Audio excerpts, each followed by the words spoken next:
Ladies and gentlemen, we are in a moment of history. I think I may have recovered from last night. Get in! England have made it through! Get in! Let's digest the action, the roller coaster of emotions, and the controversy in this game.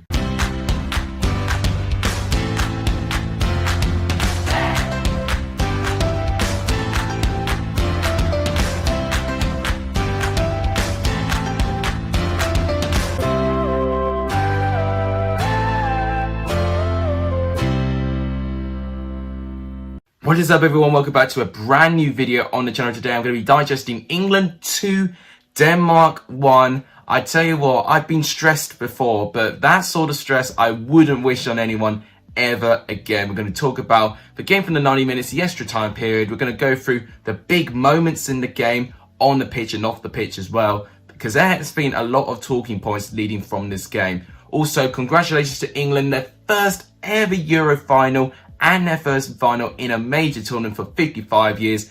Denmark, huge respect to you. You did give it everything you got. But without any further ado, let's go on and talk about what we saw in yesterday's game. So as you see, for the final scoreline ended England 2, Denmark 1. Now, the first thing I want to look at is the attack momentum. Look at this here. So England did start well. I did manage to watch the whole game. I literally just got back from work just in time to see this game. And already I saw England, what they were doing well with is that they were attacking down the wings. They were getting crosses in. We were getting the better of their defence with these chances. But we were missing a load of chances in the beginning. And then around the 20-minute period, just when I started streaming actually, Denmark started to grow into the game. And then eventually the first controversial point came in, which was the free kick situation. Luke Shaw conceded a free kick. I believe he fouled Dolberg. For me, it was not a free kick. There was really not enough contact for Dolberg to go down as easily as he did. He saw the advantage of the free kick being in a good position, so he went down easily. It was a brilliantly struck free kick by Mikkel Damsgaard, who was one of Denmark's better players. He scores a terrific free kick, the first goal that Pickford conceded. There are some people saying Pickford should have done better. I'm sorry, but even, with his positioning, you never knew what corner Damsgaard was going to take. Nevertheless, it meant Denmark were 1-0 up. But you've got to give praise to England. As soon as Denmark got that goal in that spell here, we were dominant and rampant in the rest of that first half. We were the better side, and we eventually got an equalising goal. And I tell you what, Schmeichel made an incredible save from Raheem Sterling in the 38th minute. It was honestly inhuman what he did. How he kept that out, I have no idea. I would have probably argued that Sterling probably should have shot it away from him. But even then, it was literally a first-time shot, just a whack from the ball. And it's a brilliant save by Schmeichel. But within a minute later, in that same cross, I think it may have been Rice or Mount, with the through ball to find Bukayo Saka, who I think was very important in this game. I know he's been given a 6.5 rating, but I think that's very harsh. He's gone into the box fantastically. He then crossed the ball trying to find Sterling, but Simon Kerr trying to defend it, gets the ball in his own net, and that makes it 1-1 before halftime. And I can't tell you this, how England needed that goal before halftime. If it was 1-0 Denmark at halftime, I think it would have been a very different game. Now in the second half, as you notice, a good 95% of it was England. Denmark only had 10-minute spells. I think they had one long spell, which was in around 50 to 60th minute. But then literally from after that, it was all England. It was actually very one-sided. And that's why it was so irritating to watch, because I can clearly see that England were playing with the ball more. Denmark were happy to sit back a bit. It was about trying to break them down. But one issue I had was that the players were just dribbling into the box, but they weren't shooting. You may have just heard me. If you saw me in my stream, I was shouting shoot all the time at the TV when we made it to the box.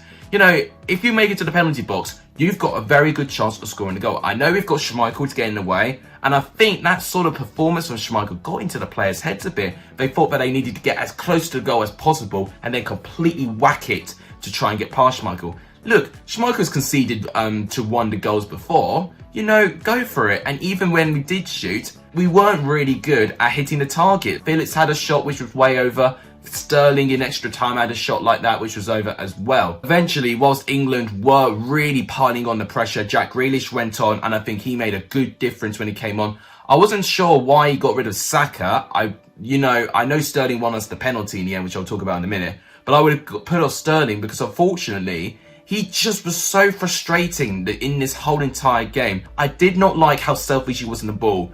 Honestly, like in the final attack of the game, and this was when England were 2-1 up, we were on 3 versus 2, and Trippier had a lot of space in that right-hand side where if we gave it to him, Trippier would have scored this goal. But Sterling took it on his own, and as a result, Schmeichel saved it. So, decision-making from Sterling, I think he needs to work on. Not a penalty in a million years. Now, one thing that I will say on that, I've already talked about Denmark who should have not received a free kick via where they got their goal. So that is why I think, you know, England almost were right to give him that penalty. But, of course, a lot of rival fans of England would have been absolutely ridiculing Sterling and this entire squad for the way that they quote-unquote cheated their way into winning this game. And there was stuff going on in the fans, which I'll go on about soon. But for the fact that they don't talk about that Denmark goal should have not been given, it just goes to show that they're just trying to hide things under the rug a little bit and just putting it all on England. And honestly, to those fans who've got a problem with England going through in this way, I really hope we beat Italy just so we can stick 2 fingers up to them. Because honestly, I do think, and this is me having a bit of a theory here, it's just, I think it's more than just football. I just think there's a whole political problem, and you know, I won't go there because I don't want to get involved in things that are not related to football. But Harry Kane got the penalty. It was saved by Schmeichel, but he got the rebound. Now, another big controversy in this game was the fan who flashed a lighter in Schmeichel's face towards his eye line as Kane was taking the penalty. No excuse. The fans should not be doing that. It was clear that, you know, he still saved the penalty. If he had not got anywhere near the penalty and the fan, you know, was caught flashing the finger at his face, then I think there would be more, you know, investigations looked at, you know, whether something should be retaken. But the fact that Schmeichel saved the penalty, I don't think any action should be made in terms of, you know, replaying the game. The fact that Schmeichel did save it, I don't think anything is needed. But there's no excuse for that. You know, when you're focusing on the job, you don't want that to be ruined by just one idiot in the stands. There's been a lot of really bad rep in terms of the English fans on the news, and what I just wish is that when we do make the final and when we do play Italy, that the fans just actually stay moral. And I know it's difficult, I know it's very easy to get carried away in all of this excitement of us being in the final, but we need to stay moral in these moments. But now let's go on with the stats. Look at the XG, 2.73 to 0.25. I remember in the first half, it was under 0.5 for England. So you would have noticed near the end of the game, we had a lot more shots. We had 20 shots in total. So in the first half, look at that, we only had 4 matching to Denmark. But look at that, 9-1 in the second half. And then that's when we did more, 6-0 and 1-1 there. You see Denmark only having 1 shot, in fact, only 2 shots in a period of 70 minutes, which is quite amazing. 2/3 of their total shots, Denmark, all came in the first half. And one thing I'll praise Denmark is their first half performance. They were really good in that first half, restricting England, and they were really frustrating England. But eventually, when we did get that equalising goal, that was good play by England to get that.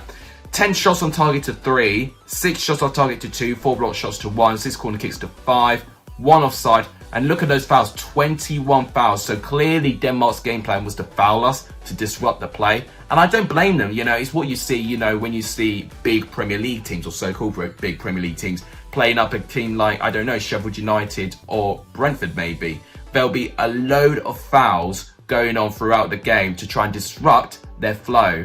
And honestly, they'll be happy to defend free kicks and set pieces, especially if that's what Denmark practiced. And it looked like they had, because England, when they were looking in a threat of set pieces, Denmark were doing very, very well to limit us. You're looking dangerous in those set pieces.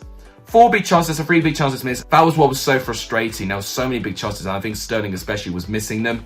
1 counter-attack and 1 counter-attack shot for England, so we only had 1 successful counter-attack with a shot. 15 shots inside the box to only Denmark's 1. Look at that contrast there, 15-1. You cannot look at this and say Denmark deserved to beat England. I'm sorry. Look at those stats. You know, they don't want to look at the stats really, because, you know, they just say, oh, Denmark, you know, they did well to hold out, you know, England just cannot score a goal and whatever. And, you know, fair enough. You know, we've not got the best attack, I would think. But at the same time, just look at this. Look at this domination. And that is what they don't want to admit. England completely outclassed Denmark for a good 60 and 70 minutes. That's what I'm going to say. 20 minutes, I'd say it was Denmark. 70 minutes was England. Now, saves. Looking at 9 saves from Schmeichel. He put in a man of the match performance. And even with that lighter in his face, he actually still saved Kane's penalty, which didn't make it look too good on the fan, didn't it? Look at this defense from Denmark. 33 tackles, 22 more than us. 15 interceptions to 13 and 33 clearances to 13. That's 20 more. So Denmark really worked hard in defense, and that is how they got, you know, as close as they got. I'm going to do player ratings. So Pickford, I'm going to say 6 maybe. Couldn't really do too much about it. Luke Shaw, I would say pretty similar. Poor first half, but really good second half. 6.5. Harry Maguire, 7. Bit unlucky he didn't score that one goal, which was a header, and very unlucky to get the handball. That for me was definitely not an intentional handball, and I don't know how he got a booking there. John Stones, 7 again. Carl Walker, I'm going to say 7.5. I was actually more impressed with Walker in this game this time. Rice wasn't really involved for me, so I'm going to say 6. Calvin Phillips, 6 as well, I guess. Raheem Sterling, I'm going to give a 6. You know, even though I was slating him, going forward, he did have some important moments, but when you look at Mount, which I'm going to give... to be fair, Mount was also very irritating me as well. His set pieces and his deliveries were just not on point compared to usual, so I'm going to say 6.5. Saka, I'm actually going to give a 7.5. I'm surprised SofaScore giving him a 6.5. Harry Kane, I'm going to give him an 8 for the fact he scored his goal. Let's look at the subs. Trippier, I'm actually going to give him a 7.5. I actually think he was really good when he came on, actually.